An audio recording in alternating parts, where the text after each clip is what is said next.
Yes.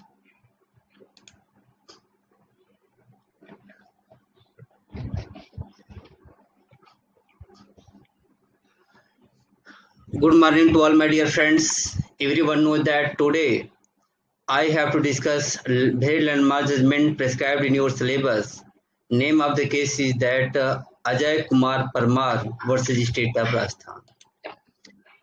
This particular case has been prescribed in Unit 5, and by this, with the help of this particular case, I have to discuss the committal proceeding under the CRPC.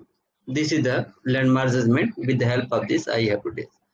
This particular judgment is basically related to the section 209 of the CRPC and section 376 and 342 of the IPC. There are the many other provisions are also involved in this case, but basic focus will be only on the section 209 of the CRPC. Before going to discuss section 209 and this particular case, I want to remind to you that in the physical class, in the offline class, I thoroughly discussed what is the provisions of section 207, 208 and 209. At the time of discussion of the section 207, I told you that when the case has been registered on the police report, in that case, court will supply to the accused certain documents, and that supplying of the document must be free of cost. Among them, it was very clear that section message कर रहा है तुमसे इसीलिए time खराब class का live अब मत लिखो यार बार बार इसमें मत लिखो इसमें मुझे डिस्टर्ब हो रहा है संतोष अब कोई इसमें ग्रुप में नहीं लिखेगा My dear friends, at the time of discussion of the section 207, I clearly discussed that when the case has been shooted on the police report, in that case, documents and statement regarded and prepared under these particular sections, these documents must be supplied to the accused free of cost. Here you can find the 154, 161, 164, 173, 175 like this. And section 208 is also similar to the section 207, but basic difference between section 207 and 208 is that in section 207 will be applicable only in those circumstances where case has been instituted on the police report, and section 208 will be applicable to all those cases other than police report. Here there is no need to repeat again and again section 207 and 208, and I hope that all of you are much more aware about these particular sections. When I was discussing section 209 at that time, I told you that section 209 is the committal proceeding under the CRPC. If you go to the whole CRPC, you will find certain provisions which are discussing about the committal proceeding. In previous class, I thoroughly discussed what is the basic difference between makeover and committal of the cases. Everyone knows that in the case of the committal proceeding, cases goes from lower to higher court. That is called the committal proceeding. And in the case of the makeover, cases comes from higher to lower authority. Here, if you go to the committal proceeding, you will find that section 209 and section 323 are the core sections under the CRPC which deals with the committal proceedings. There are the basic differences between 209 and 323, but due to the shortage of time, I am not going to discuss in detail what are the basic differences between 209 and 323. But everyone knows that I always share the PDF, and in that PDF today I discussed and analyzed many things, and I found many things about these particular sections. What are relations between 209 and 323? I thoroughly discussed here. And in the last, with the help of certain landmark judgment decided by the Honorable Odisha High Court. Although here the cases are the Surat Ram versus State of Uttar Pradesh and Musa Pradhan and another versus State of Odisha has been decided by the Honorable High Court, but writing of the judgments is marvelous. If you read these judgments, you will highly appreciate Your reasoning, writings, each and everything of these judgments, especially judgments of the Musa Pradhan and another versus State Police. एक बार judgment पढ़ोगे, you will highly appreciate such judgments. With the help of these cases, I discussed what are basic differences between 209 and 323. These are the both the sections talks about the commuter proceeding. But we can say that section 209 is the main sections which deals about the commuter proceeding, and 323 is the supplementary to the section 209 of the CRPC. 209 is applicable at the initial stage. 209 is applicable to the initial stage. When I will discuss Ajay Parmar case, at that time I will discuss only about the section 209, because Ajay Parmar case is related only to section 209. In that case, section 323 was not discussed. That's why I am not going to discuss these sections, but as per your knowledge, you can read basic differences between both. 209 is applicable when the court had taken the cognizance, and after taking the cognizance, court came to the conclusion that case was exclusively triable by court of session. It means as soon as magistrate comes to the conclusion that cases are exclusively triable by the court of session, as mentioned under the schedule first, column 6 of the CRPC, magistrate will not do further anything except committing the case to the court of session under section 209. If I am saying that case will be committed to court of session under section 209, it means before committing the case under section 209, magistrate will ensure that all the documents required by section 207 or 208, as the case may be, has been supplied to the accused. My point is that before committing the case to the court of session, court will ensure whether the documents as mentioned under section 207 or as under section 208 has been supplied to the accused or not. Only after ensuring, he will commit the case to the court of session.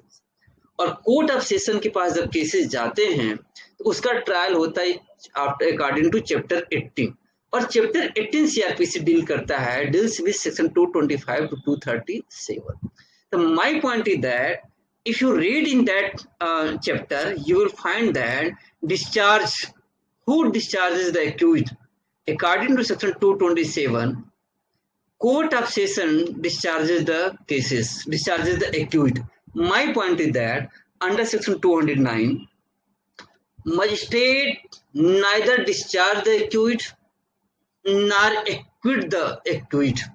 Only and only things he have to do, that after taking the cognizance, he will commit the case to the court of session.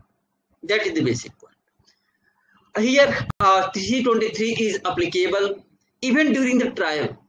323 वहां पर भी applicable हो सकता है जहां की मान लीजिए कि cognizance कोर्ट ले चुका है, लोअर कोर्ट चार्ज मतलब डिस्चार्ज नहीं किया, चार्ज फ्रेम हो चुका है, प्रोसिक्यूटर अपना एविडेंस दे चुका है, डिफेंस लॉयर अपना एविडेंस दे चुका है, वहां पर भी 323 के अंतर्गत केस को कमिट किया जा सकता है. It means committal of cases under section 223 can be done either during inquiry or trial, but just before pronouncement of the judgment. देखिए यहाँ पे the 223 is much more wider. This is the basic provisions among them. You will find out the differences on the basis of primacy, stage, exclusive, routine, power. You can find out all these things. Now I have to discuss cases because we have shortage of time as well as everything. Now I want to start here Ajay Kumar Parmar versus State Avastha. You have to remember here only one thing is that this case is basically section 209 of the CRPC. It means it was challenged that magistrate did not commit the case to the court of session. While the case was related to the rape, case was related to the wrongful confinement after committing the rape, It means if you go to the schedule first of the CRPC, you will find that rape is triable only and only by the court of session. In the previous classes, I told you that taking cognizance and trial both are different things. Even in rape cases, magistrate first class can take the cognizance, takes the cognizance. Chief judicial magistrate take the cognizance. Although magistrate first class, chief judicial magistrate can take the cognizance of the rape cases, but they can't try the cases. My point is cognizance and trial both are different things. When I was discussing 193 of the CRPC, at that day I told you that rule is that court of session can't take the cognizance. Only there are two exceptions. First exception is that except as hereinafter provided in this case, code for the example section 199 subsection 2 of the CRPC. And other exceptions were exceptions under the special laws. For the example, Prevention of Corruption Act, SC/ST Atrocities Act, NDPS Act, POCSO Act. So that's why you have always made the difference taking the cognizance and conducting the trial. What happened in this case? Now, in your previous semester exam, they asked the question. In your semester exam, question was very simple. Question was that here the yum you can't say that yum, that is the Murari or Mohan, whatever you want to say, you can take the यम से बेहतर है कोई भी आप रख ले, मोना टोना जो भी रखना आप रख ले, नो इशू हियर दैट. यम is the first class judicial magistrate. यम क्या था इस केस में? फर्स्ट क्लास जुडिशियल मजिस्ट्रेट है, और उस जुडिशियल मजिस्ट्रेट फर्स्ट क्लास करता है कि took the cognizance on the police report under section 191B of this. यहाँ तक यहाँ इशू नहीं था. या of course magistrate, judicial magistrate first class and second class authorised by the CCGM can take the cognizance on the basis of complaint, police report, information, suo moto. तो यहाँ तक उसने ले लिया, कॉग्निजेंस ले लिया, कोई प्रॉब्लम नहीं था. लेकिन कॉग्निजेंस किस चीज का लिया था? कॉग्निजेंस लिया था 302 of the IPC का. Taking cognizance, there was nothing wrong. Taking cognizance, court of session can't take cognizance in the case of the 302 IPC for the offence committed under section 302. Magistrate first class CGM can take the cognizance. But who will conduct the trial? Who will conduct the trial? If you go to the schedule, you will find that only the court of session can conduct the trial. तो इसके दो part हुए question के. पहले part तक का जो कहता है कि स्टेटमेंट है कि उसने कॉग्निजेंस ले लिया, यहाँ तक हमें कोई दिक्कत नहीं है, यहाँ तक लीगल भी था, कोई दिक्कत नहीं था. लेकिन मजिस्ट्रेट ने फॉल्ट कहाँ से किया? मजिस्ट्रेट फॉल्ट वहीं पे करता है he found no substance in the case and discharged the case. और उसने मजिस्ट्रेट ने पुलिस रिपोर्ट पर कॉग्निजेंस लेने के बाद उसमें सब्सटेंस नहीं पाया और केस को डिस्चार्ज कर दिया. यही उसने गलत किया. Magistrate was not authorised to discharge the case. यहाँ पे गैप बन रहा था, इन दोनों के बीच में एक गैप बन रहा था. जब आपने कॉग्निजेंस लिया तो आपको तो मालूम चली गया होगा कि कॉग्निजेंस किस चीज का ले रहे हैं. ये लिखने में थोड़ा गलती हो जा रहा है, स्पेलिंग तो मान लीजिए हमारी खराब भैया है, कुछ टाइपिंग का भी दिक्कत है. एक कॉग्निजेंस तो ले लिया, इन कॉग्निजेंस लेते ही आप किसका कॉग्निजेंस ले रहे थे? आप 302 का ले रहे थे. तो आपको मालूम होना चाहिए था कि शेड्यूल फर्स्ट का इशू है. किसका है? शेड्यूल, स्पेलिंग बहुत थोड़ा टाइपिंग में जल्दी हो जा रहा है, इग्नोर कर देना. शेड्यूल फर्स्ट का मैटर है. शेड्यूल फर्स्ट अगर आप CRPC में जाएंगे तो मर्डर का ट्रायल कौन करेगा? Exclusively triable by the court of session. तो आपने क्या किया था? आपने वहां पे केस को कमिट करने की बजाय आपने कोर्ट उसको डिस्चार्ज कर दिया था. आपसे यही गलती हुई. आपको वहां पे जब कॉग्निजेंस लेने के बाद मर्डर का केस बन रहा था तो आपको सब्सटेंस चेक करने की जरूरत नहीं थी कि whether that case is based on the merit और not. No, at that time you are not authorised. हाँ, कॉग्निजेंस लेने से पहले ही आप पुलिस रिपोर्ट को रिजेक्ट कर सकते थे. कॉग्निजेंस लेने से पहले पुलिस रिपोर्ट के मामले में अगर पुलिस रिपोर्ट सबमिट होती तो आपके पास 3 ऑप्शन थे. जस्टिस भगवती ने डिस्कस किया 1976 में कि पुलिस रिपोर्ट सबमिट होने के बाद भी court is not bound to take the cognizance. Court में टेक द कॉग्निजेंस. लेकिन अगर आपने कॉग्निजेंस ले लिया तो उसके बाद अगर ऑफेंस मर्डर का है, exclusively triable by court of session का है, तो आपको केस को कमिट करना चाहिए था, आपको 209 आपको सीआरपीसी का यूज करना चाहिए था। क्या यूज करना चाहिए था? आपको 209 आपको यूज करना चाहिए था। लेकिन यूज करने के बाद आपने करने के बजाय आपने क्या किया? यूज करने के बाद बजाय आपने डिस्चार्ज कर दिया, जबकि वास्तव में डिस्चार्ज करने का किसको पावर था? अगर offence is exclusively session court का ऑफेंस है, तो सिर्फ और सिर्फ उस मामले में सेशन कोर्ट ही डिस्चार्ज कर सकता है, क्योंकि 227 का एक अलग से सेक्शन ही लिखा गया है कि 227 में सेशन कोर्ट ही डिस्चार्ज करेगा। तो यहाँ पे यम नाम का जो मजिस्ट्रेट है, कॉग्निजेंस जब तक लेता है पुलिस रिपोर्ट पे बी में, फर्स्ट क्लास का है, that was no issue, he was a thrive. लेकिन वह 209 को यूज करने की बजाय अगर वो डिस्चार्ज करता है एक्यूड को, that was totally wrong. Why wrong? Because he totally ignored section 209 of the CrPC. अगर 209 अगर समझ में नहीं आ रहा था, तो एटलीस्ट अगर 227 भी रीडिंग अगर करता, तो वहां भी क्लियर हो जाता कि offences exclusively triable by the court of session. In that case, accused can be discharged only by the court of session rather than by any court. That's why here in that problem, that was totally ignorance of the section 209 and 227 of the CRPC. Question कहता है कि he found no substance in the case and discharged A को discharge कर दिया। तो अब क्या होगा बताइए, क्या इसका रिप्लाई करना होगा? अब क्वेश्चन यहां से बनता है, इज इट वैलिड? क्या मजिस्ट्रेट ने डिस्चार्ज करके वैलिड काम किया या गलत काम किया? और आपको reason, give reason in your support, और आपको अपने रीजन देना है, सपोर्ट में रीजन लिखना है। तो जब इसकी चर्चा होगी तब आप करेंगे Ajay Kumar Parmar versus state of Rajasthan is a landmark judgment on this particular case in which honourable supreme court with the help of the previous judgments came to the conclusion that this was the point.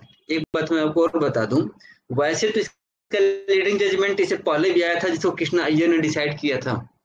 Krishna Iyer ने decide किया था। आप देख सकते हैं case का नाम है स्टेट वर्सेस संजय गांधी का है, Sanjay Gandhi versus union of India.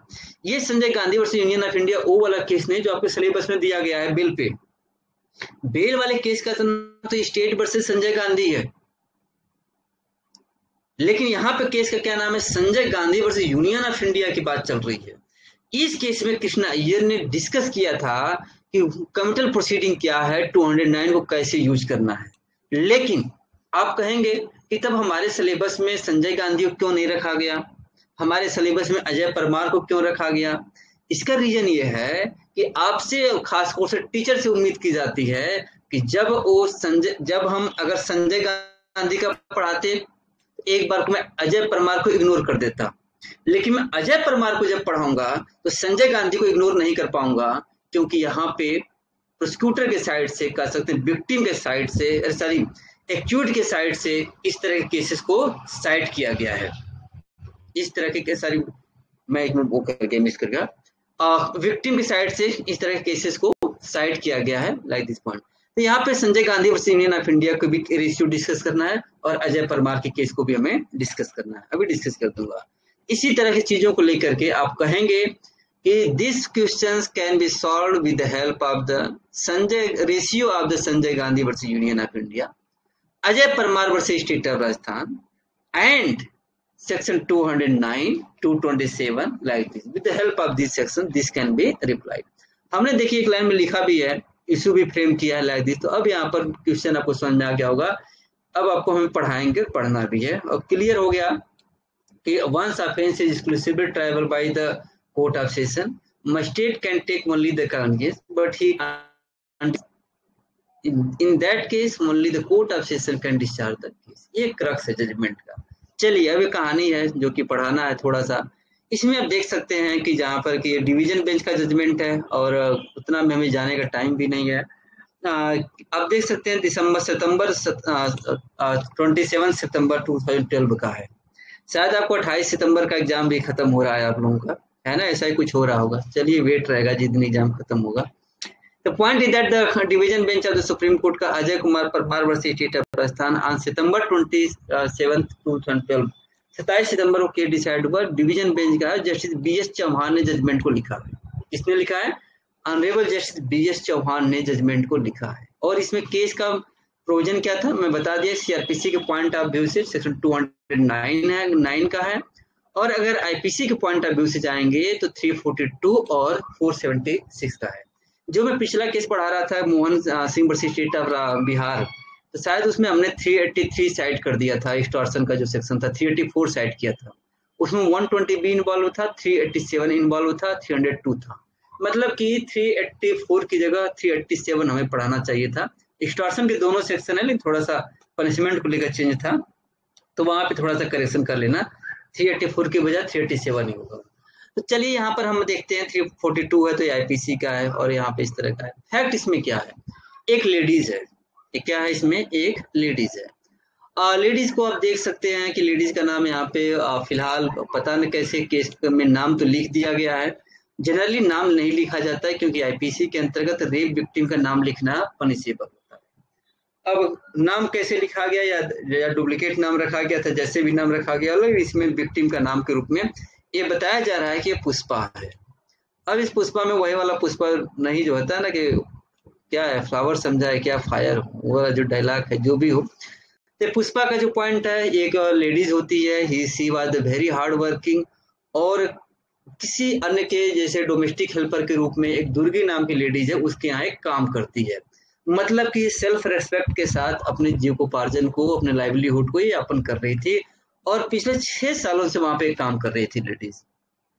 लेकिन जहाँ पे वो काम कर रही थी उसके बगल में ही एक कुछ फैमिली थी जिसके फैमिली में भी कुछ लोग थे, और उसी फैमिली में यहाँ पर आपका एक्यूज्ड है। मतलब कि दुर्गी का नेबरिंग जो फैमिली है उसमें एक एक्यूज्ड होता है, एक्यूज्ड का नाम है अजय कुमार परमार। अभी क्या करता है कि जब ये घटना घटित होती है, 1997 की घटना है जिसमें एक रेप होता है। 1997 में मोबाइल का ऐसा कोई सिस्टम नहीं था। उसमें क्या होता था कि टावर होते थे, जैसे मान लीजिए लैंडलाइन फोन हुआ करते थे। तो लैंडलाइन फोन में क्या होता था, गांव में एक आदमी के पास होता था, या 2-4 गांव को मिलाकर के एक लैंडलाइन का फोन होता था, उसी पर आदमी फोन करता था। आज तो सबके पास मोबाइल है, तो उसकी कल्पना करिए जब लैंडलाइन फोन हुआ करता था और बड़े बड़े टावर हुआ करते थे और किसी के हाथ में मोबाइल नहीं हुआ करती थी। तो एक दिन क्या करता है अजय, पुष्पा को बोलता है कि भाई तुम्हारा फोन हमारे घर पर आया है। मतलब कि लैंडलाइन फोन किसके घर पे था, लैंडलाइन का फोन जो है आपको Ajay Kumar Parmar that is the acute के घर पे था। अब पुष्पा को लगा कि हाँ शायद हमारे चाहने वाले या जो भी रिलेटिव है कॉल किए होंगे, चलो मैं फोन रिसीव कर लूं। अब पुष्पा दूसरे घर से उठ करके इसके घर में आती है फोन रिसीव करने के लिए लैंडलाइन के माध्यम से, तभी एक्यूट क्या कर लेता है, उसको कन्फाइन कर लेता है। अब वो कन्फाइन कर लेता है, कन्फाइंड इन हर हाउस, और बाकी चीजें हैं ही। उसने रेप करता है और रेप वो कंटिन्यू करता है, और उसको उस दिन अलाउ ही नहीं करता उसको बाहर जाने के लिए, और अपने घर में ही उसको बंद करके रखता है, और थोड़ा बहुत खाने पीने का ठीक से देता भी नहीं है, और कंटिन्यू सेक्सुअल इंटरकोर्स करता है वो जो भी सिचुएशन रहा होगा, और उसको नेक्स्ट डे से अलाउ करता है कि यू कैन गो नाउ। और उसको नेक्स्ट डे से आप देख सकते हैं कि बैक डोर से धीरे से मार करके उसको भगा देता है कि ठीक है जाओ अब तुम जो भी हो। मतलब finally was that case was rape was committed with a laborer woman by the neighboring persons who was the very high profile person, because उस समय किसी के हाथ में मोबाइल था तो मतलब स्टेटस तो कम से कम ठीक रहा ही होगा, लैंड जो भी था। अब उस लेडीज को, जो वर्किंग लेडी थी, जो फ्लावर मतलब पुष्पा जिसका नाम था, वो बेचारी इस घटना के बाद बहुत ही टूट गई। और गरीब आदमी, गरीब लेडीज क्या कर सकती है, अब आप जान ही सकते हैं कि समस्या हो सकती है। अगर आप अमीर हैं या अगर आपका हाई प्रोफाइल स्टेटस है तो फ्लाइंग किस भी भारी पड़ जाता है। अगर आपका खराब पोजीशन है तो आपको न्यूड भी घुमा दिया जाएगा, वो आपको लोग सोसाइटी में लोग हल्के से लेंगे। Everything depends upon your status and like this. तो यहाँ पर यही चीज कहता है कि वो कहती है कि मैं क्या कर सकती हूँ, इतना हाई प्रोफाइल आदमी, चलो मैं सुसाइड कर लेती हूँ। सुसाइड करने का प्रयास तो करती है, लेकिन उससे प्रकाश सेन और विक्रम सेन नाम के आदमियों ने उनको बचा लिया, और उसको बोला कि नहीं तुम पुष्पा हो, you can fight, you can do everything like this. मतलब उसको मतलब कि फ्लावर से फायर बना दिया, और उसने डिसाइड कर लिया कि अब मैं सुसाइड करने की बजाय, मैं अपनी जान देने की बजाय अब उनसे बदला लूंगी। बदला क्या, मैं तो उनको जेल भिजवा करके मानूंगी। अब पुष्पा पहुंच जाती है पुलिस स्टेशन। जब पुष्पा पुलिस स्टेशन पहुंच जाती है तो लगभग देख रहे हैं कि 10-11 दिन के बाद पुष्पा पहुंचती है, और एफआईआर रजिस्टर्ड कराती है, और एफआईआर रजिस्टर्ड कराने के बाद मेडिकल रिपोर्ट होता है, और मेडिकल रिपोर्ट में कहीं ना कहीं हम कुछ ज्यादा तो नहीं कहेंगे, लेकिन मेडिकल रिपोर्ट कह रहा है कि she was habitual sexual intercourse, he was the habitual of sexual intercourse, मतलब ऐसा लग रहा था कि वो सेक्सुअल इंटरकोर्स के लिए ही गई थी। चलो मान भी लिया कि अगर पड़ोसी के पास सेक्सुअल इंटरकोर्स के लिए गई होगी तो 1 घंटा 2 घंटा रहेगी, 4 घंटा रहेगी, ऐसा थोड़ी कि आप उसको ला करके सुबह से लेकर के रात अगले दिन तक आप मारते पीटते रहे और अगले दिन आप उसको घर से कहेंगे ठीक है शाम के टाइम में लागू हो जाए। 24 घंटा कोई थोड़ी रहेगा किसी के पास। तो लेकिन इस तरह का मेडिकल रिपोर्ट आना किसी बात हैबिचुअल सेक्सुअल इंटरकोर्स, मतलब उसके क्रेडिबिलिटी को एक तरह से डाउन करने का प्रयास था, और उसके स्टेटमेंट को 161 में रिकॉर्ड भी कर लिया गया। तो आप देख सकते हैं कि 161 भी पढ़ा चुका हूँ, बाकी चीजें हैं। लेकिन जैसा कि आप ललिता कुमारी केस में भी कहते हैं, जस्टिस अग्रवाल कहते भी हैं कि अगर बहुत रिच पीपुल है, हाई प्रोफाइल पीपुल है, अगर प्रैक्टिकल पर्सन है तो आपका FIR investigation supersonic jet speed से काम करता है। अगर आप पुअर आदमी है तब तो आपको समझिए कि एफआईआर रजिस्टर्ड नहीं हुई, बाई चांस अगर एफआईआर रजिस्टर्ड होगी तो इन्वेस्टिगेशन ही नहीं होगा। पुष्पा एक लेबर क्लास और अपोजिट पार्टी एक हाई प्रोफाइल पर्सन। अब इस मामले में एफआईआर तो रजिस्टर्ड हो गई, इन्वेस्टिगेशन के दौरान स्टेटमेंट विक्टिम का रिकॉर्ड तो हो गया, लेकिन further police was not interested to make any investigation, so she was full of sorrow, so she decided to go to the CGM। तब कहा कि एग्जीक्यूटिव से हमारा भरोसा उठ गया, अब वो पहुंचती है सीजीएम कोर्ट के पास। सीजीएम सिरोही आप जान सकते हैं, सिरोही एक जगह है, डिस्ट्रिक्ट है शायद राजस्थान का, और वहां पे सीजीएम को एक एप्लीकेशन देती है और कहती है कि मिलाट्स एफआईआर हो गया, इन्वेस्टिगेशन हो गया, लेकिन इन्वेस्टिगेशन चल नहीं रहा है, ये तो हमें और हरास कर रहा है, प्लीज डू फास्ट। तो अब सीजीएम ने 9 अप्रैल के दिन एप्लीकेशन दिया गया, और उसी दिन सीजीएम ने एप्लीकेशन को डिसमिस करते हुए फर्स्ट क्लास मजिस्ट्रेट को डायरेक्शन दिया। एक काम इसने बढ़िया किया कि सीजीएम ने 9 अप्रैल को एप्लीकेशन लिया, उसी दिन एप्लीकेशन को डिस्पोज किया और डायरेक्शन दिया फर्स्ट क्लास मजिस्ट्रेट को कि इसका तुम 164 में स्टेटमेंट रिकॉर्ड कराओ। When I was discussing unit second, at that time I thoroughly discussed what is the section 164, and at that time I told that 164 must be divided into two parts. First part is that regarding the confession and second part is regarding the statement। तो अब यहाँ पे हमें दोबारा discuss करने की जरूरत नहीं है। कुल मिला कर सीजीएम सिरोही ने फर्स्ट क्लास मजिस्ट्रेट को डायरेक्शन दिया शिवगंज के कि भाई इसका स्टेटमेंट 164 में भी आप रिकॉर्ड करो। सीजीएम के डायरेक्शन को फॉलो करते हुए 164 में भी स्टेटमेंट रिकॉर्ड हो गया। अब रिकॉर्ड हो गया, एक उम्मीद जगी बेचारे को कि चलो अब तो मान लीजिए पुलिस काम ठीक से नहीं कर पा रही थी, 161 में पुलिस स्टेटमेंट ठीक से रिकॉर्ड नहीं कर रही थी। अब उसे लगा कि 164 में स्टेटमेंट रिकॉर्ड होने के बाद हमारा केस बहुत मजबूत हो रहा है, वो मतलब एक उम्मीद जग रही थी। लेकिन अचानक एक ऐसा दिन आया जो उसके लिए बहुत ही कष्टकारी था। जुडिशियल मजिस्ट्रेट फर्स्ट क्लास ने यहाँ पे कॉग्निजेंस नहीं लिया, he did not take the cognizance of offenses under section 379 376 and like this, और बिना कॉग्निजेंस लिए हुए, बिना पुलिस रिपोर्ट के बारे में कुछ खास कहे हुए, उन्होंने सीधे ही क्या किया, केस को एक्विटल कर दिया। Accused was acquitted by the judicial magistrate of the first class। Now in that case a decision of the first class magistrate was challenged by the victim in the court of session। She was argued before the court of session। अब देख सकते हैं revision petition was filed to the court of session Sirohi. उसने victim ने challenge किया कि मिलार्ड्स ये कैसा है, जब आपके पास पुलिस रिपोर्ट आ चुका था, 161 में स्टेटमेंट रिकॉर्ड हो चुका था, 164 में स्टेटमेंट रिकॉर्ड हो चुका था, तो उस मामले में आपको कॉग्निजेंस लेकर के आपको पुलिस रिपोर्ट मतलब कि क्या बोलते केस को कमिट करना चाहिए था। अगर कमिट नहीं भी करते तो दोबारा पुलिस रिपोर्ट पूरा दोबारा इन्वेस्टिगेशन का डायरेक्शन दे देते, दोबारा भी इन्वेस्टिगेशन करा लेते, आप कहीं पर भी करा लेते इन्वेस्टिगेशन, 156 क्लास 3 में भी करा लेते, या मान लीजिए बहुत ज्यादा 173 के सबसेक्शन 8 में करा लेते, लेकिन आपने तो सीधा क्विटल करा दिया।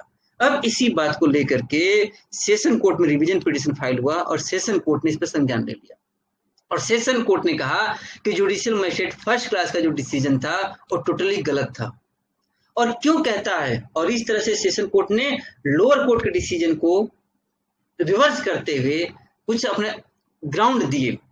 सेशन कोर्ट कहता है कि on what grounds I am going to reverse the decision of the magistrate first class. Exam अब दो ग्राउंड देता है। पहला ग्राउंड देता है, कहता है पहले तो आप जानिए कि केस किसका था। केस 376 342 का था। 376 पनिशमेंट फॉर द रेप और 342 talks about the punishment for wrongful confinement. वह सिर्फ रेप ही नहीं करता है, उसको कई घंटों तक अपने घर में कन्फाइन करके रखता है, मतलब कि like this point is that. तो दोनों का केस था। और 376 is exclusively triable by the court of session. तो कोर्ट कहता है कि जब यह case exclusively court of session के द्वारा ट्रायबल था, तब क्या किया जाना चाहिए था, triable by the court of session. And तो मजिस्ट्रेट को करना क्या चाहिए था कि the magistrate therefore had no jurisdiction to discharge और accused the appellant on any grounds whatsoever. Court कहता है कि एक बार अगर लग रहा था कि केस सेशन कोर्ट द्वारा ट्रायबल है, उस मामले में मजिस्ट्रेट नहीं डिस्चार्ज करने का पावर रखता था और न ही उसको एक्विट करने का पावर रखता था। व्हाटसोएवर, चाहे किसी भी सर्कमस्टांसेस हो, चाहे कुछ भी हो। तो करना क्या चाहिए था मजिस्ट्रेट को उस टाइम? मजिस्ट्रेट को उस टाइम केस को कमिट करना चाहिए था, as he was bound to commit the case to the court of session which was only competent to court to deal with this issue. Court of session पहला ground कहता है कि अगर आपको पता चल ही गया था 76 का मैटर है और वहां पे आप सीधा उसको डिस्चार्ज कर दे रहे हैं, डिस्चार्ज करने का पावर आपके पास था ही नहीं। डिस्चार्ज का क्या इफेक्ट होता है, डिस्चार्ज से उसका इफेक्ट क्या जानना होगा, जब हम आपको बताएंगे आपको 320 सेक्शन 320, तब वहां पे डिस्चार्ज का बहुत बड़ा मायने निकल करके आएगा। This is not the suitable time to discuss the meaning of the discharge, but at time of the next class, I'll thoroughly discuss what is the meaning of discharge. तो यही कोर्ट कहता है कि he was bound to commit the case to the court of session, but he was not did so, so that was not the good habit. अब यहाँ पे lower court difference बताने का प्रयास करता है। कहता है कि ओल्ड सीआरपीसी में क्या प्रोविजन था और न्यू सीआरपीसी में क्या प्रोविजन था। कोर्ट कहता है कि ओल्ड सीआरपीसी में एक सेक्शन हुआ करता था, जो सेक्शन था 207A। 207A ओल्ड सीआरपीसी में कहता था कि अगर आप कॉग्निजेंस ले लेते हैं तो केस को कमिट करने से पहले, कोर्ट ऑफ सेशन को केस को कमिट करने से पहले आप उसको इंक्वायरी कर सकते थे। अब जान सकते थे कि whether this case is suitable to refer the case to the court of session और नॉट। लेकिन न्यू सीआरपीसी में क्या हुआ, न्यू सीआरपीसी में 207A जैसे प्रोविजंस को पूरी तरह से हटा दिया गया। न्यू सीआरपीसी में 207A को हटाने का इफेक्ट ये निकल करके आया कि अब मजिस्ट्रेट के डिस्क्रिशन को खत्म कर दिया गया। इसका ये निकल करके आया कि एक बार अगर आपने डिसाइड कर लिया, एक बार अगर कंक्लूजन में आ गया कि offence is exclusively triable by court of session, तो आपके पास कोई ऑप्शन नहीं है सिवाय committing the case to the court of session. It means court said that in new CRPC there is no provision like the section 207A of the old CRPC. Second reason कहता है कि जो statement victim का 164 में record हुआ था वो भी रिलायबल नहीं है, क्योंकि विक्टिम ने चैलेंज कर दिया था कि मिलार्ड्स इतने फास्ट वे में हुआ, हमें तो लग ही नहीं रहा कि मुझे मजिस्ट्रेट के सामने प्रोड्यूस किया गया था। ये तो ऐसा लग रहा था कि हमें बिना प्रोड्यूस किए हुए मजिस्ट्रेट ने मनमानी तरीके से स्टेटमेंट रिकॉर्ड कर लिया था। इसको भी लेकर के कोर्ट कहता है कि जो स्टेटमेंट 164 में रिकॉर्ड भी हुआ विक्टिम का, वो इतने फास्ट वे में रिकॉर्ड हुए हैं, मतलब वो कहीं विक्टिम है, कुछ घंटों में आप मजिस्ट्रेट के सामने प्रोड्यूस कर रहे हैं, कुछ ही टाइम में आप रिकॉर्ड कर ले रहे हैं, तो वहां पर उसकी रिलायबिलिटी पर भी इस बात को चैलेंज किया गया। तो it means supreme lower court session court on the basis of the two grounds rejected the decision of the magistrate of the first class. It means by these decisions he was the मतलब accused was the victim. Accused approached to the high court. Accused read the questions regarding the decision of the lower court. क्योंकि lower court के decision में accused को फायदा हो रहा था। accused को ये फायदा हो रहा था कोर्ट के डिसीजन से accused डिस्चार्ज हो चुका था और उस पर दोबारा केस ट्रायल नहीं हो सकता था, जैसा कि उसका दावा था कि मैं तो मिलार्ड में डिस्चार्ज हो चुका हूं, ये केस तो बन ही नहीं रहा है, तो फिर आप क्यों हमारे ऊपर ट्रायल करेंगे। और सेशन कोर्ट के डिसीजन से उसको नुकसान हो रहा था, क्योंकि सेशन कोर्ट कहता है कि केस को आप magistrate first class session court को भेजे केस को और सेशन कोर्ट दोबारा उसका ट्रायल करेगा, ये नुकसान हो रहा था। वो पहुंच गया high court. High court Rajasthan ने उसके डिसीजन को मतलब हाई सेशन कोर्ट के डिसीजन को अप्रूव किया और मजिस्ट्रेट के डिसीजन को कैंसिल किया। और इस तरह से हाई कोर्ट के डिसीजन से भी एग्री होकर के Ajay Kumar Parmar approach to the supreme court. It means final decision is that Ajay Kumar Parmar got relief only before the magistrate first class. Ajay Kumar Parmar did not get relief before the session court or high court or court of session. Because when he approached to the Supreme Court, even the Supreme Court approved the decision of the high court. That's why even he did not get any relief from the Supreme Court. Now, what was laid down by the Supreme Court regarding 209? We have to discuss in this particular case. Decision of the Supreme Court is also very clear that magistrate can't discharge the case. Once offence is exclusively triable by the Court of Session, magistrate can't discharge the case. He is bound only and only to commit the case. यही बात supreme court कहता है। Supreme कहता है कि अगर पूरा scheme अगर आप सीआरपीसी का पढ़ लें, खासतौर से 207 to 209 का स्कीम पढ़ लें, स्कीम अगर आप पढ़ लेंगे 207 209 का, तो इसमें क्या निकल करके आएगा? निकल करके यही आएगा कि मैंडेट, ये क्या हुआ? एक मिनट क्या हुआ? वॉइस ब्रेक हुई थी। अच्छा, हमारे स्क्रीन से थोड़ा सा हट गया, 1 मिनट वेट करना, ठीक ना? कहाँ चला गया ये? ऑनलाइन हो ना अभी तुम लोग? जी सर। कैसे हो? स्क्रीन है खत्म हो गई इसे तो।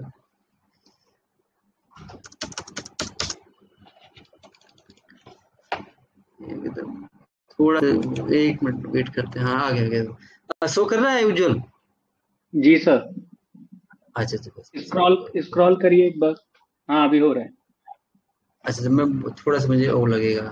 हाँ, ऑनलाइन में ही मजा नहीं आता है यार, ऑफलाइन में होता तो अभी तक समय बांध दिया गया होता कि ऑनलाइन भाग जा रहा है इधर से उधर। चलो इमरजेंसी सिचुएशन है, क्या किया जाए।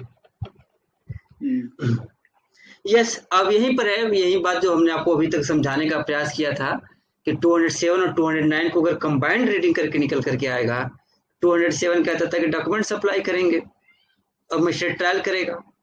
208 कहता था कि डॉक्यूमेंट सप्लाई करेंगे, मजिस्ट्रेट ट्रायल करेगा।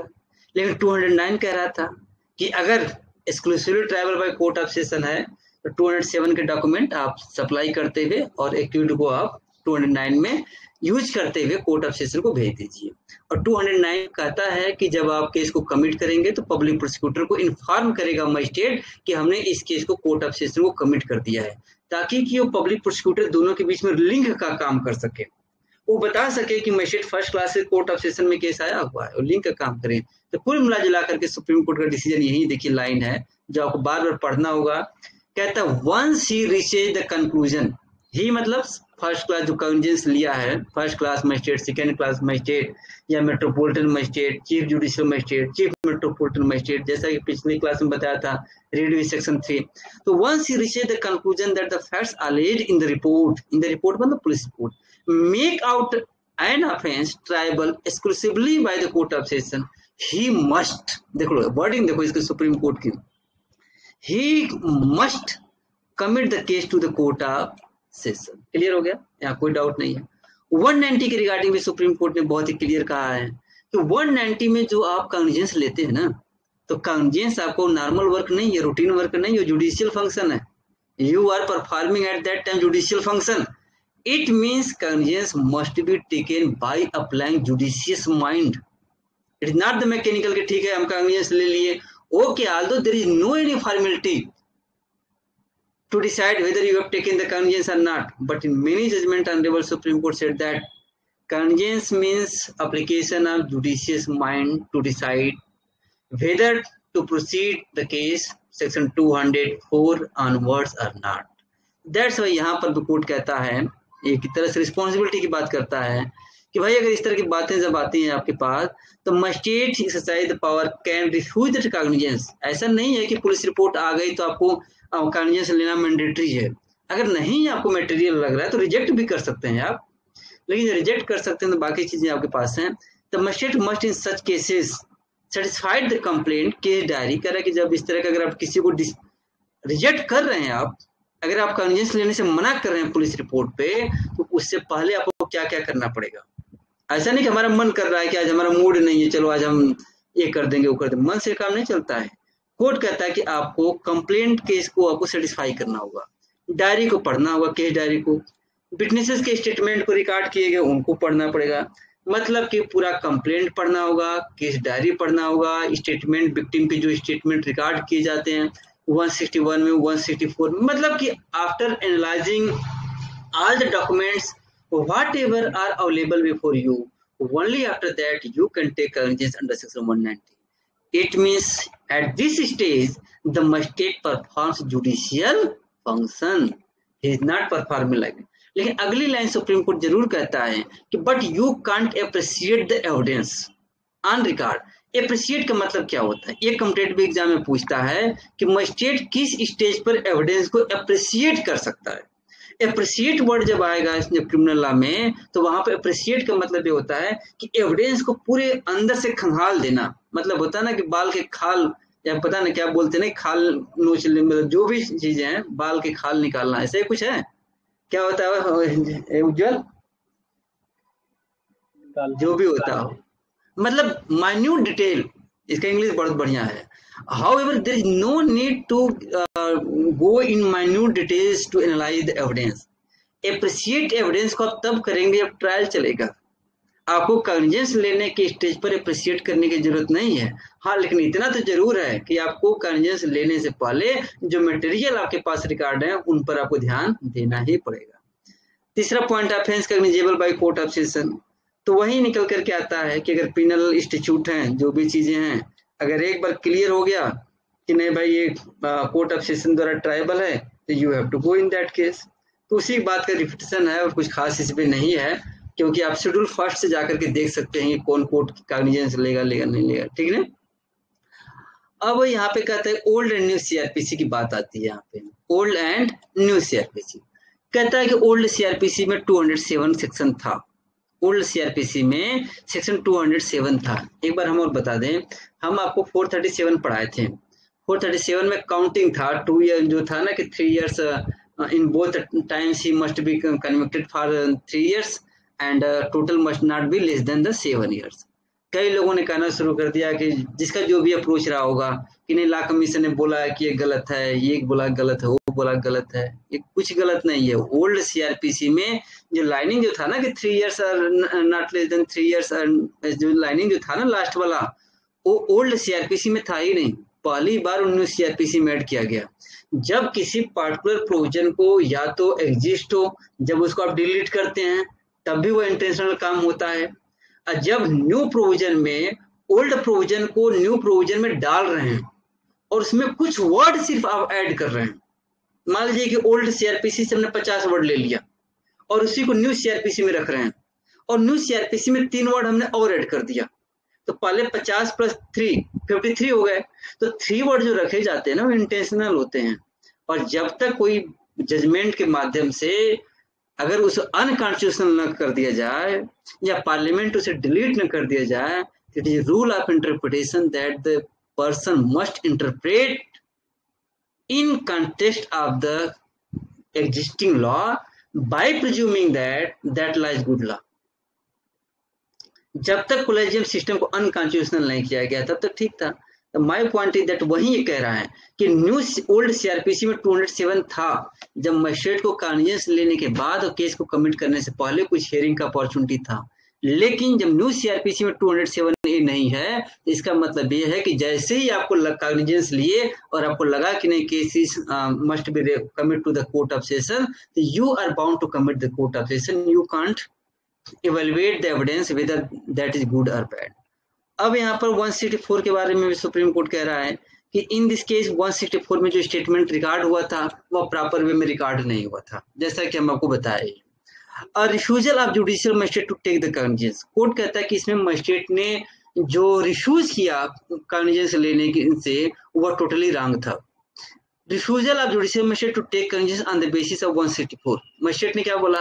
मजिस्ट्रेट ने बोला कि 164 में जो स्टेटमेंट रिकॉर्ड हुआ है वो बहुत रिलायबल नहीं है और इसलिए हम मतलब केस को मतलब कॉग्निजेंस नहीं लेंगे, हम प्रोसीड नहीं करेंगे। तो यही कोर्ट कहता है कि जिस तरह से विक्टिम को फास्ट वे में मूव कराया गया, जिस तरह से डराया धमकाया गया, बहुत सारी चीजों को देखने के बाद यहाँ पे मजिस्ट्रेट को सिर्फ 164 के स्टेटमेंट को ध्यान नहीं देना चाहिए था। 164 के अंतर के साथ साथ यह भी ध्यान देना चाहिए था कि एफआईआर में क्या लिखवाया गया है। यह भी ध्यान देना चाहिए था कि 161 में स्टेटमेंट रिकॉर्ड हुआ तो उसमें विक्टिम ने क्या कहा था, विटनेसेस ने क्या कहा था। उसमें यह भी ध्यान देना चाहिए था कि 173 में जो पुलिस रिपोर्ट सबमिट हुई है वह क्या कहता है। लेकिन मजिस्ट्रेट ने क्या किया? 154 एफआईआर रिजेक्ट किया, 161 का जो स्टेटमेंट रिगार्डेड ड्यूरिंग इन्वेस्टिगेशन उसको इग्नोर किया, जो पुलिस रिपोर्ट सबमिट हुई तो उसको इग्नोर किया। आपने इस तरह से लेकर के आपने किया तो that was totally wrong. The court should not pass an order of acquittal by resorting to course of not taking the cognizance। पूरी तरह से प्राइमा फेसाई एक गलत था like this where prima facie case is made out by the investigating agency. Court कह रहा है कि जब इन्वेस्टिगेटिंग एजेंसी कह रहा है कि अपराध हुआ है और आपने सबको इग्नोर करके, कल को मान लीजिए कि मिस्टर ब्रिजभूषण सिंह के मामले में हर स्टेटमेंट को कोर्ट इग्नोर कर दे और एक फैक्ट को पकड़ दे जो उनको सपोर्ट करता है और कह दे कि नहीं हम केस का वो करते हैं, मतलब डिस्चार्ज करते हैं केस को, तो क्या होगा? तो कोर्ट यही कहता है। इसीलिए पहली लाइन में कहा था कि जब कॉग्निजेंस अब लेने की बारी आए तो जुडिशियल फंक्शन है, दैट इज जुडिशियल फंक्शन है और उसको जुडिशियसी आपको अप्लाई करना होगा। और all statement, complaint, case diary, statement under 161, 164 सबको एनालाइज करना पड़ेगा। लेकिन इस केस में मजिस्ट्रेट ने नहीं किया था और इसी से डाउट हो रहा था कि मजिस्ट्रेट कहीं न कहीं गलत तरीके से एक्यूज्ड को सपोर्ट कर रहा था। तो refusal of judicial magistrate to take cognizance totally गलत था। वो भी तब गलत था जब पुलिस रिपोर्ट में निकल करके आ रहा था कि ऑफेंस हैज बीन कमिटेड। अब कोर्ट कहता है कि इसमें क्या होता है, इतने तेजी से उसका स्टेटमेंट कन्फेशन रिकॉर्ड हुआ कि आप अंदाजा नहीं लगा सकते। एग्जाम्पल देखिए, वह बेचारी को सीजीएम ने कहा कि ठीक है, सीजीएम को एप्लीकेशन दिया, सीजीएम ने को एप्लीकेशन दिया था 9 अप्रैल 1997 को और सीजीएम ने उसी दिन एप्लीकेशन डिस्पोज किया और फर्स्ट क्लास के मजिस्ट्रेट को डायरेक्शन दे दिया कि आप इसका स्टेटमेंट रिकॉर्ड करिए। The fact which occurred in the front of the judicial magistrate and first class on this particular day and on 10th April का मतलब just उसके अगले दिन reveals that the court proceed with utmost haste by action taken hardly। Court कहता है कि 9 तारीख को डिसीजन आता है, डायरेक्शन आता है और आप उसको इतना फास्टली मॉर्निंग ये सब करके जितना जल्दी से उसका स्टेटमेंट रिकॉर्ड करवा लेते हैं इतना हास्टी मैनर में, that was not the reliable. अब लास्ट पॉइंट है इसका, सुप्रीम कोर्ट ने अपने जजमेंट को कंक्लूड करने से पहले कहा कि हम कृष्णा अय्यर के रेशियो को फॉलो करेंगे और कृष्णा अय्यर ने Sanjay Gandhi versus union of India case में इसको कहा गया था, ठीक है ना। तो Sanjay Gandhi versus union of India bail वाला केस नहीं है, 209 वाला केस है। हम आपको बताया था कि संजय गांधी के खिलाफ इमरजेंसी के बाद मोरारजी देसाई जी की सरकार चाह रही थी किसी न किसी तरह से इनको जेल में ठिकाने लगा दिया जाए, मतलब जेल में भेज दिया जाए। इसीलिए संजय गांधी के खिलाफ हर मामले को ओपन किया गया था। उसी में से एक ये भी था जिसको सुप्रीम कोर्ट डिसाइड करता है 209 के रिगार्डिंग सुप्रीम कोर्ट क्या कहता है, कृष्णा अय्यर क्या कहते हैं। कृष्णा अय्यर साफ शब्दों में यही कहते हैं जो हम वहां डिस्कस किए हैं, it is not open to the committal court. Committal court मतलब मजिस्ट्रेट फर्स्ट क्लास सीजीएम, इनके पास ऑप्शन नहीं है to launch a process to satisfy itself that prima facie case has been made out on the merit. आप case के merit को आप नहीं जज करेंगे। कमिटल कोर्ट कांट जज the merit of the case. It means committal court can use only to decide weather offence is exclusively triable by court of session. आगे कहते हैं, दूसरा रीजनिंग ये देते हुए कहते हैं कि अगर हम न्यू सीआरपीसी और ओल्ड सीआरपीसी में कंपेयर कर लें तो ओल्ड सीआरपीसी का प्रोविजन 207A अब न्यू सीआरपीसी में नहीं है, न्यू सीआरपीसी में नहीं है। और न्यू सीआरपीसी में न होने से ये निकल करके आता है कि अब कमिटल कोर्ट के पास, जैसे first class magistrate, second CGM के पास अब डिस्क्रिशनरी पावर नहीं है। एक बार कंक्लूजन आ गया तो आपको केस को भेजना ही पड़ेगा। कोर्ट आगे कहता है कि हम इस तरह का इंटरप्रिटेशन नहीं दे सकते कि आप ट्रायल से पहले मजिस्ट्रेट के सामने उसका रिहर्सल होता रहे। सेशन कोर्ट से पहले ही केस का मजिस्ट्रेट के सामने रिहर्सल हो, ऐसा नहीं होगा। That offense is exclusively trial by only the court of session. You have no option except to send the case to the court of session. वही बात है जो हमने ऊपर से पढ़ा दिया। If there is no proper evidence, the court of session may discharge the accused under section 227. हमने शुरू में कहा, अगर लग भी रहा है कि प्रॉपर एविडेंस नहीं और आप कन्वीनियंस ले चुके हैं, तो डिस्चार्ज कौन करेगा? जबकि 227 सीधा सीधा कहता है कि कोर्ट ऑफ सेशन के द्वारा जो ऑफेंसेस ट्राइबल होंगे। If you read the section 226 कहता है कि अगर 226 बेरट होगा तो एक बार खोल लेना। 226 साफ शब्दों में कहता है कि जब कोर्ट ऑफ सेशन के पास 209 के अंतर्गत केस आएगा, जब कोर्ट ऑफ सेशन के पास 209 के माध्यम से जब केस आएगा, तो वहां पे 207 और 208 का कंप्लायंस होना चाहिए। और आ गया तो 227 में आर्गुमेंट होगा कि whether accused must be discharge और not. Discharge always occur before framing of charge. इसलिए जो सेक्शन डिस्चार्ज का है, जो सेक्शन चार्ज का है, उसे जस्ट पहले वाला सेक्शन डिस्चार्ज का होगा। जैसे मान लीजिए एग्जाम्पल हमने बताया था कि when framing of charge is not necessary and when framing of charge is necessary. हमने आपको बताया था कि 228 कहता है कि framing of charge is necessary, तो 228 framing of charge is necessary का तो डिस्चार्ज कौन सा सेक्शन जाएगा? क्योंकि डिस्चार्ज जस्ट चार्ज फ्रेम होने से पहले आता है, तो 227 में जाएगा। हमने आपको बताया था कि 240 कहता है कि फ्रेमिंग ऑफ चार्ज है, तो डिस्चार्ज किस में जाएगा? 241 में जाएगा कि 239 में जाएगा? तो 239 में जाएगा। अगर किसी सब सेक्शन 2 में कोई चीज है चार्ज, तो सब सेक्शन 1 में चार्ज होगा, डिस्चार्ज होगा। Discharge always come before the framing of charge. और कोर्ट कृष्णा अय्यर कहते हैं कि पहले आप जान जाइए कि कमिटल कोर्ट के पास बहुत ऑप्शन नहीं है। आप एक बार कंक्लूजन पर आ गए तो आपको कोर्ट ऑफ सेशन केस भेजना पड़ेगा। You can decide the merit of the case. दूसरा बात कहते हैं कि आप कान खोलकर सुन लीजिए कि ओल्ड सीआरपीसी में 207A को न्यू सीआरपीसी में जगह नहीं दी गई है। इसका मतलब कि लोअर कोर्ट के डिस्क्रिप्शन को खत्म किया गया है और यहाँ पे सीधा है कि court of session he decide करेगा कि डिस्चार्ज करना है या नहीं करना है। कोर्ट ऑफ सेशन किस सेक्शन में करेगा? तो 227 है। कंक्लूजन यही निकल करके आएगा कि he was bound under law to commit the case to the court of session. He means magistrate first class. इस केस में मजिस्ट्रेट फर्स्ट क्लास बाउंड था डिस्चार्ज करने की बजाय कोर्ट ऑफ सेशन को केस को रेफर करता। डिस्चार्ज करने की बजाय केस को कोर्ट ऑफ सेशन को 209 को यूज करना था और रेफर करना था। और कोर्ट कहता है इस वजह से order of discharge is therefore nullify being without justification. कह रहा है कि जो आपने डिस्चार्ज को उसको ऑर्डर दिया है, हम उसको नलिफाई करते हैं, हम क्वेश करते हैं। इसका मतलब ये हुआ कि अब एक्यूज्ड के खिलाफ दोबारा केस स्टार्ट होगा और वह केस कहाँ स्टार्ट होगा? और कोर्ट ऑफ सेशन में स्टार्ट होगा। इस केस में और भी बहुत सारे मैटर इन्वॉल्व थे, जैसे हैंड राइटिंग ऑफ विक्टिम और नॉट मैचिंग फलाना ढिकाना कुछ सेक्शन थे। Hand writing by evidence act के सेक्शन को मैं यहाँ पे डील नहीं करने जा रहा हूँ। तो कंक्लूजन यही निकल करके आया, once offence is exclusively triable by the court of session, magistrate after taking the cognizance has no power except to commit the case, and only court of session has power under section 227 to discharge the case. So my conclusion is that you have to read thoroughly about the 209 and 323 for the purpose of the interview.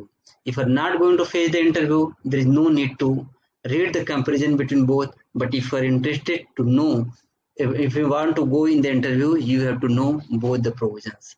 And my dear friends, thanks for taking the class, and I hope that good afternoon का time भी हो गया, आपका class भी हो रहा होगा। चलिए ठीक है, ओके बाय, गुड नाइट। इसको हम रिकॉर्ड ऑफ कर लेंगे, ठीक है? बोलना मत भाई कुछ। इस कहाँ कट नहीं रहा, अभी मैं कट रहा हूँ। चलो